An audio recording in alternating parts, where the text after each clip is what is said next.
Everyone, welcome to Meha's wonderful garden. Friends, आज है 16 दिसंबर और ठंड अपने धीरे धीरे चरम सीमा पर पहुंच रही है। जनवरी में तो और भी कड़ाके की ठंड होने वाली है।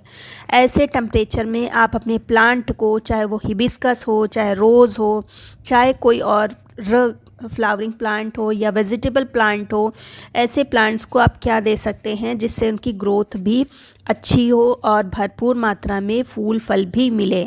ऐसे में मैंने बताया था आपको सरसों की खली का फर्टिलाइज़र। सर्दियों में सरसों की खली का फर्टिलाइज़र रामबाण इलाज है ग्रोथ को बढ़ाने के लिए। लेकिन कहीं कहीं पर सरसों की खली नहीं मिल पाती है, जैसे इंडिया के बाहर है और भी कई क्षेत्रों में सरसों की खली नहीं अवेलेबल है। तो ऐसे में आपको क्या डालना चाहिए ये मैं आगे बताऊंगी। तो चलिए वीडियो को स्टार्ट करते हैं। ठंडक बहुत ज़्यादा पड़ने लगी है। अब ऐसे में आपको ऐसी फर्टिलाइज़र देना चाहिए जिसकी तासीर गर्म हो। ऐसे में सरसों की खली रामबाण इलाज है। अगर आपके पास है वो तो उसका आप यूज़ हर एक प्लांट पर कर सकते हैं, बस इंडोर प्लांट छोड़ के। इंडोर प्लांट इस समय इंडोर प्लांट्स में कोई भी फर्टिलाइज़र आप मत दीजिए। बस आप हल्का सा 7वें 8वें दिन उस पर मिस्टिंग कर दीजिए वाटर से, वही काफ़ी है।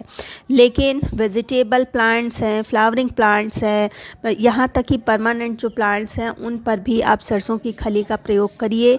बहुत सरसों की खली में नाइट्रोजन बहुत अच्छी मात्रा में पाया जाता है, पोटेशियम है, फास्फोरस है, इसकी भी मात्रा पाई जाती है। माइक्रोन्यूट्रिएंट बहुत अच्छी मात्रा में पाया जाता है। सर्दियों के लिए बेस्ट फर्टिलाइज़र है। इसको बनाना कैसे है, कैसे अप्लाई करना है, ये मैंने एक वीडियो इस पे शेयर किया है। अभी मुश्किल से 10 दिन पहले ही मैंने शेयर किया होगा। तो वो फर्टिलाइज़र आप दीजिए, लेकिन देते समय ध्यान रखिएगा कि धूप निकली हो और मिट्टी आपकी प्लांट की सूखी होनी चाहिए। अगर सूखी नहीं होगी तो वो फर्टिलाइज़र आपके फंगस भी लगा देगा। और साथ ही साथ बहुत ही माइल्ड होना चाहिए, बहुत थिक नहीं होना चाहिए। अब इसमें धूप नहीं निकल रही है तो इसको मुझे कम से कम 4 रातों के लिए रखना पड़ा था, तब ये फर्मेंट हुआ था। धूप अगर आपके यहाँ निकल रही है तो बहुत जल्दी फर्मेंट हो जाएगा।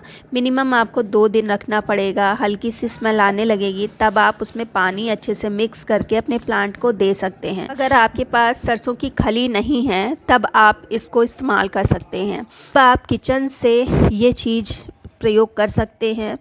इसमें भी वही प्रॉपर्टीज़ हैं जो सरसों की खली में होता है। यह है सरसों, जो साबुत सरसों होती है वो। इसकी जगह पर आप येलो सरसों भी ले सकते हैं, बहुत अच्छा रिज़ल्ट देती है गुलाब के प्लांट पर। लेकिन इसको यूज़ करते समय कुछ बातों का आप ध्यान रखिए। अगर कुछ बातों का ध्यान रखते हैं तो रिज़ल्ट बहुत ही अच्छा पाते हैं।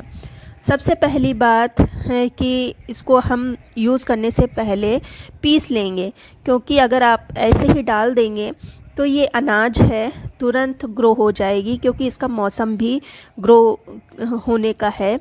तो इसको तो हम पहले पीस लेते हैं। बहुत ही ज़्यादा इसका तेल नहीं निकालना है, हल्का फुल्का, मतलब एक दाने का 2-3 पीस हो जाएं, बस उतना ही पीसना है। बहुत ही ज़्यादा नहीं करना है। तो हम इसको पहले पीस लेते हैं और ये 100 ग्राम के करीब है। अगर आपको 10 लीटर पानी लगता है तो आपको 100 ग्राम के करीब इसको पीस लेना है। ये मैंने पीस लिया है और बहुत ही ज़्यादा मतलब उसको क्रश नहीं किया है। बस एक दाने के 4-5 पीस हो गए हैं, बस उतना ही करना है। ये देखिए, अब इसको मैं 2 बार प्रयोग करूँगी। तो प्रयोग कैसे करना है चलिए मैं पर चलती हूँ। और ये मैंने 1 लीटर पानी लिया है। इसमें मैं जितना मैंने पीसा था उसका आधा अभी मैं यूज़ करूँगी, क्योंकि कुछ प्लांट्स की मिट्टी अभी मेरी ड्राई है, तो मैं सिर्फ 5 लीटर पानी के लिए ही बना रही हूँ। अब ये जो बचा है ये हम रख देंगे, ये फिर दूसरी बार काम आ जाएगा। इस पानी को अब इस समय ठंडक थोड़ी पड़ने लगी है तो कम से कम 4-5 दिन रखना पड़ेगा फर्मेंट होने के लिए। जब ये फर्मेंट हो जाएगा तो हल्की सी स्मेल आने लगेगी। तो ये देखिए फर्मेंट हो चुका है और 4 दिन मैंने रखा था इसको, और हल्की सी स्मेल आ रही है, बहुत ज़्यादा स्मेल नहीं आ रही, हल्की सी स्मेल आ रही है। अब हम इसको प्रयोग करेंगे। तो हम ऊपर ऊपर का पानी लेंगे और नीचे पानी जो इसका हार्ड पार्ट बैठ जाता है, इसको प्रयोग नहीं करना है। तो 5 लीटर, ये 4 लीटर पानी था और पाँचवा ये लीटर, 5 लीटर पानी बनके तैयार है। अब ये जो है ये आप कंपोस्ट में डाल दीजिए। दोबारा यूज़ ना करें तो भी बेहतर है, करना चाहें तो आप कर भी सकते हैं।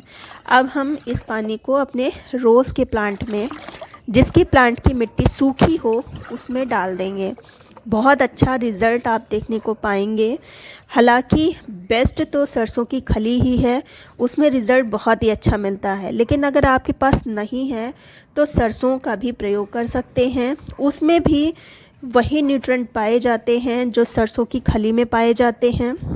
हालांकि ये थोड़ा सा माइल्ड होगा, तो अगर नहीं है तो इसका प्रयोग कर सकते हैं।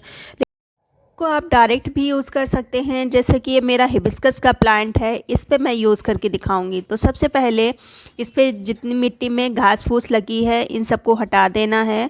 और ये हाइब्रिड वैरायटी का प्लांट है, तो देखिए फ्लावरिंग अभी भी स्टार्ट है।